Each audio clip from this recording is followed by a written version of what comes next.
Miracle in America. African American Muslims talk about their journey to Islam.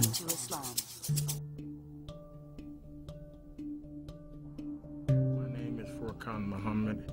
I'm a native of Atlanta. I was born and raised in the city of Atlanta, where I became Muslim. And the year was August the 5th, 1968 is when I came to Islam.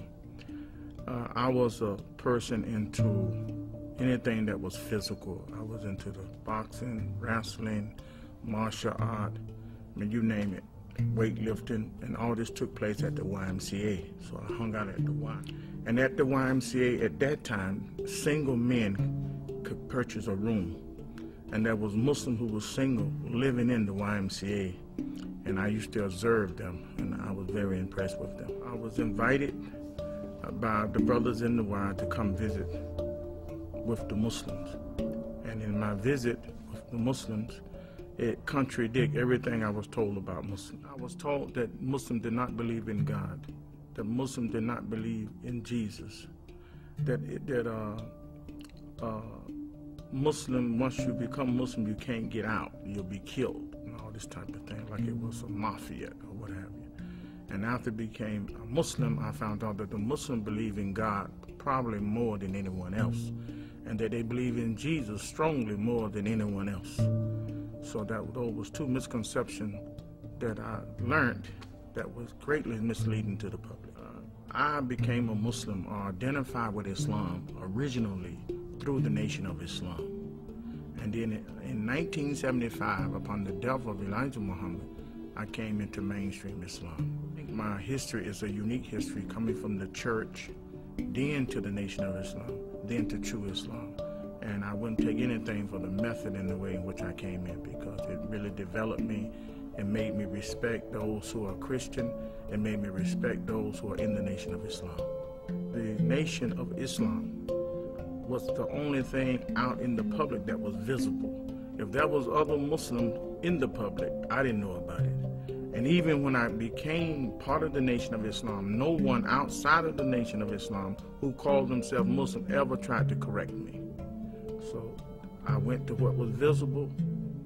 And in Atlanta in particular, in 1968, you probably didn't have no more than 100 Muslims that you could identify with at one time. The rest of the people who said they were Muslim, they was hidden. They weren't visible. You know, we would have to look at the transformation from Christianity to Islam or any other religion, and especially the Nation of Islam to Islam, as a modern day miracle. Because even when we look at the Nation of Islam, believing that God is a man, believing that there is no life after death, that's it, no heaven, no hell, the concept that all white people, no exception to the rule, are devils, and that they cannot be reformed and they cannot be Muslim, and to see us today into mainstream Islam.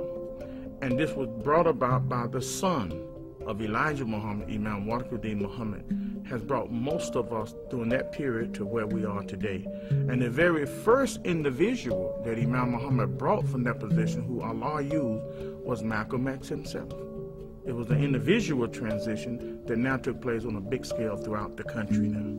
So that's, again, unparalleled. Islam transformed my life from the point of view to be a free thinker. I was always taught, you don't question the Bible, you don't question religion, and you dare not question the preacher. Where in Islam it's okay to question the Quran, it's okay to question Islam, it's okay to question the Imam or the Islamic leader.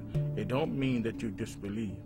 And so even before becoming a Muslim, when I was in the church, I had questions. But it was an unwritten rule, we know not to ask those questions. Other ways that Islam has transformed my life, it has made me be a great lover of knowledge.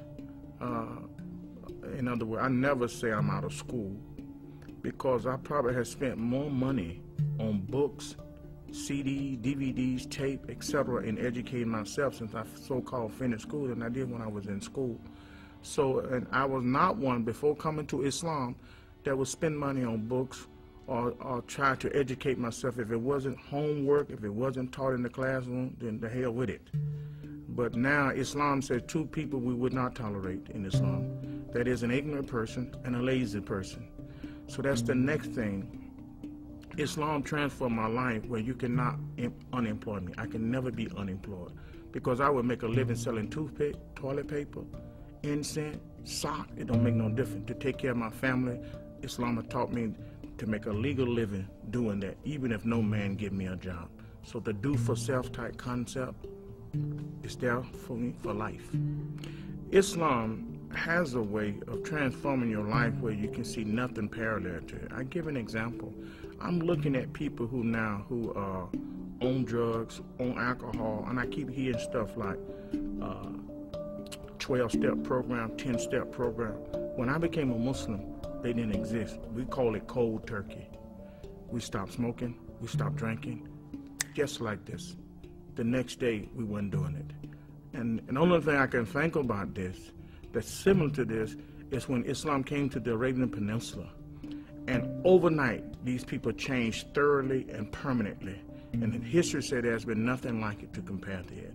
Where people were worshiping over 300 and something God, all of a sudden believing in one God. Alcohol abandoned, they just stopped. And they said that when Allah revealed, when alcohol is prohibited, you could hear people busting out containers of whiskey and what have you, and it was going down the street. So again, Islam has a very strong transformation to go from nobody to a somebody, from a zero to a hero, from a caterpillar to a butterfly, from a Cassius Clay to a Muhammad Ali, from a Malcolm X to a Al-Hajj Malik Shabazz.